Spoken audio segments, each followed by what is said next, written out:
Ashamar kafuune kabajamtoota fi jaallatamtoota hordoftoota maatii muhaa Oromoo YouTube akkam jirtan nagaan keenya kan jaalalaa onneerraa madde bakkuma jirtanitti sinaa qaqqabu jennaa daawwattootaa fi hordoftoota maatii muhaa Oromoo YouTube qophii keenya ammaaf qabannee isinitti muudhaan hagaduma sagantaatti si waliin kan turu ana muhaa Oromooti. Namoonni YouTube chaanaalii keenya muhaa Oromoo YouTubeif aarawaa taatan muhaa Oromoo YouTube subscribe gochuun maatii nuuf taasisaniin jecha gamanumaan viidiyoo keenya immoo like share gochuus hin dagatinaa hagaduma sagantaatti nu waliin turan ammas afeerraa keenya. Waraanni guddaa waboo fi mootummaa gidduutti gaggeeffamaa jiru hammaachuudhaan kan itti fufe waboon godina Shaggar keessatti humnoota mootummaatii wajjin ammoo lola ulfaataa gaggeessaa jiraachuu kan beeksise waraanni bilisummaa Oromoodha. Lola jabaa guyyaa har'aan tana gootoodhaaf gaggeessaa ooleen godina Shaggar keessatti humnoota mootummaa akka baala mukaatti harcaasuu kan beeksise waraanni bilisummaa Oromoo waboon lola meeshaalee gurguddoodhaan humnoota mootummaa waliin gaggeessaa jiru kanaan ammoo lixa Shaggar aanaa Bakkoo Tibbee keessatti magaalaa Bakkoo keessatti humnoota mootummaa danuu akka baala mukaatti harcaasuun injifannoo guddoo gonfachuu waraanni bilisummaa Oromoo waboon beeksisee jira. Humni lafoo raayyaa ittisa biyyattiitii fi qilleensaa ammoo waraana bilisummaa Oromoo waboo giddu galeessatti ittisuudhaafis akka baala mukaatti harcaafamaa jiraachuun isaanii kan dhaga'ame waraanni bilisummaa Oromoo waboon birgeedumaan lixarraa kaasuun kibba haga jiddu galeessaatti lola gaggeessaa jiru kanaan ammoo injifannoo gurguddoo gonfachuun humnoota mootummaa daandiirraa maqsaa jiraachuudhaa fi bakkoota garagaraatti ammoo magaalotatti cabsuudhaan hidhamtoota siyaasaatis dhibbaan lakkaaman bilisa baasaa jiraachuu kan beeksise lola jabaa lixa Shaggar aanaa Bakkoo Tibbee magaalaa Bakkootti gaggeesse kanaanis hidhamtoota siyaasaa jechuun mootummaan hidhaa keessatti ummata Oromoo danuu hawwanii fi akkasuma dargaggoota walitti qabuun hidhaa keessa buuse bilisa baasuudhaanis ammoo injifannoo guddoo gonfatee jiraachuu kan beeksise waboon meeshaalee gurguddoo lola kana gubbatti gonfachuudhaan humnoota mootummaa akka baala mukaatti kan harcaase akkasuma ammoo danuu isaanii boojuus beeksisee jira. Walwaraansi waboo fi mootummaa gidduutti gaggeeffamaa jiru jabaachuudhaan kan durii caalaa ammoo yoo itti fufu waraanni bilisummaa Oromoo waboo lola gaggeessaa jiru kanaan lixarraa kibbaa fi akkasuma bakkoota hundarraa ammoo giddu galeessatti humna mootummaa rukutuudhaan fidii akka jiruu fi ammoo achitti lolli guddaan gaggeeffamaa kan jiru lafoo fi qilleensarraanis waboon humnoota lafoo danuu isaanii akka baalaatti yoo harcaasu haleellaa mootummaan qilleensarraa raawwataa jiruufis duubatti akka hin deebine kan beeksise lolli hamma bilisummaattis jechuudhaan tarkaanfii jajjabduu fudhachaa jiru jabeesseetti fufus kan itti beeksise humnoonni mootummaadha. Yeroo giddu galeessatti ammoo waraana bilisummaa Oromoo waboo waliin kokkee wal qabaa jiran kanattis gama naannoo Amaaraati ammoo finxaaleeyyii fannootiinis rukutamaa jiraachuun himamaa jira. Waboo yeroo giddu galeessa keessatti raafama guddaa uumuudhaan Finfinnee jalatti humnoota mootummaa guyyaa adii akka baalaatti harcaasaa jiru kanatti finxaaleeyyiin fannootiis ammoo yeroo waboon jabaatee humnoonni mootummaa danuun gama giddu galeessa Oromiyaatti deebi'an kanatti carraa argatetti fayyadamuudhaan ammoo kaaba keessatti tarkaanfii jajjabduu fudhachaa jiruun humnoota mootummaadhaa irra aanaatiin jirachuun beeksisaa kan jiru waraanni bilisummaa Oromoo ammoo lixa dabalatee kibbaa fi haga jiddu galeessaatti humnoota mootummaadhaa danuu isaanii harcaasuun cinattis hedduu boojuudhaan mul'isee jira. Akkasumas meeshaalee gurguddoo ammaan dura mul'ateen beeknis qabachuudhaan waboon mul'achuus itti fufee jira. Walwaraansi waboo fi mootummaas lafoo fi qilleensarraan jabaatee kan itti fufee gootichi waraana bilisummaa Oromoodha. Lolichinis haga xumura bilisummaatti itti fufa jedhee jira.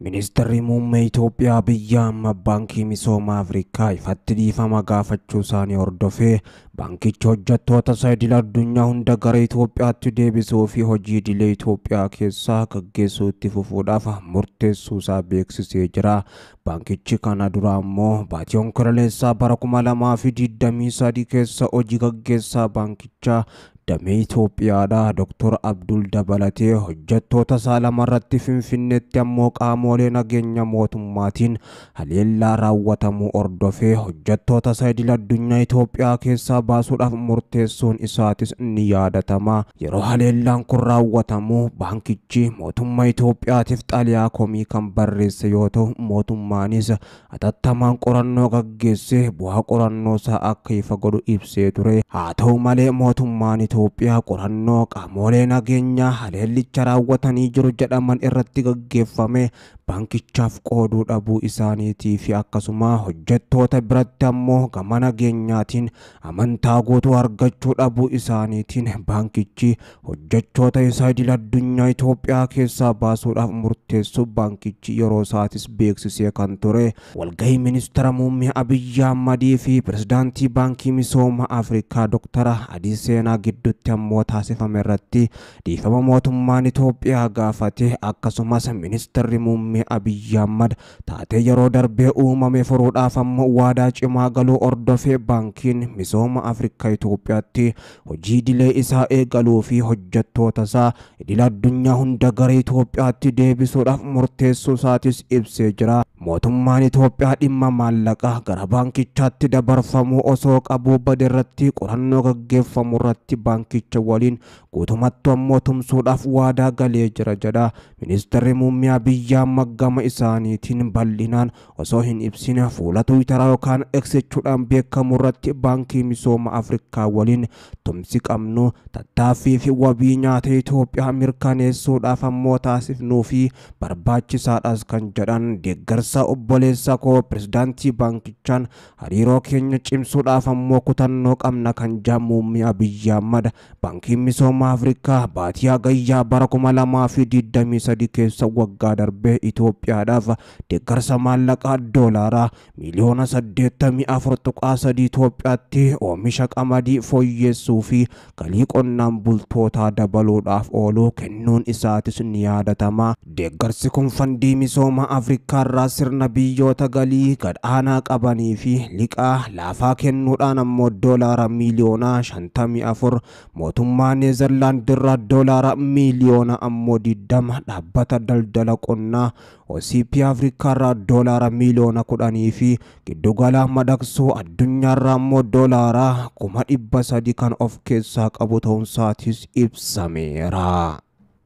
Abbootiin Sinaadoosii Oromiyaa fi sabaa fi sablammoota namoonni amma mana amantaa Ortodoksii Tawaahidoo Itoophiyaa gaggeessaa jiran walabaa miti kan jedhan manni amantaa siyaasaa hin deeggartus hin balaaleffattus jedhu abboonni kunneen warra maqaa paappaasii qaban hojii amantii dhiisanii hojii siyaasaa hojjetaa jiraachuu ammoo kan himanii jiru. Kaayyoon garee kanaa taaboota jala dhokatanii aangoo siyaasaa qabachuudhaaf hojjechuudha kan jedhan abbaan Luqaasaa kan dhiheenya waraana labsu ammoo hoggantoota Ortodoksii Tawaahidoo Itoophiyaa bakka bu'e dubbachuu isaa himu. Akkaataa mana amantaatti ammoo silaa namni akkasii mana amantaa san keessaa baafamuudhaan seeratti kennamuu qaba ture jedhu. Yeroo fedhe humni nageenya keenya eegu nurraa kee jedhanii himatu jedhu. Dhiheenya kana ammoo mootummaan humna nageenyaa fidee nu sakattaasisaa jira jedhu jedhan hangafni paappaasii godina Qeellam Wallaggaa kan ta'an Abuna Iyyaasuun maqaa abbootii amantaa doo godhachuudhaan